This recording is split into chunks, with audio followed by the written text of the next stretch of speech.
तो कैसे यार ये लड़ी बम और हमारे पास एक नहीं बल्कि यहाँ पर बहुत सारे हैं।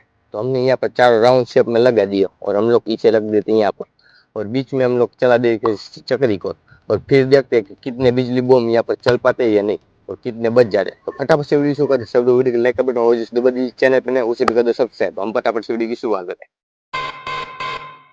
तो गाइस चलो मैं अब आग लगाता हूँ और देखता हूँ क्या होता है।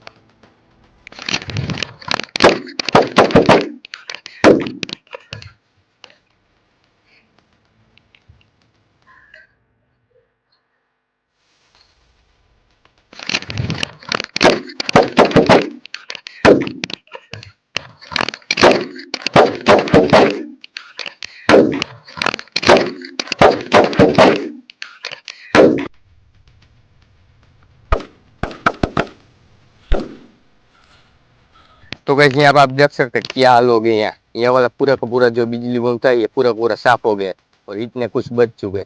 यहाँ पर हल्की सी फ्लैट जगह नहीं थी इसलिए इतने सारे बच गए, बाकी सब खत्म हो जाए। तो आई होप आपको इस वाली वीडियो में मजा है तो एक लाइक का बटन हो जिस दबा दिए चैनल पर उसी भी कर सब्सक्राइब। मिलते हैं जल्दी नेक्स्ट वीडियो में किसी नई टॉपिक के साथ। तब तक के लिए जय हिंद जय भारत।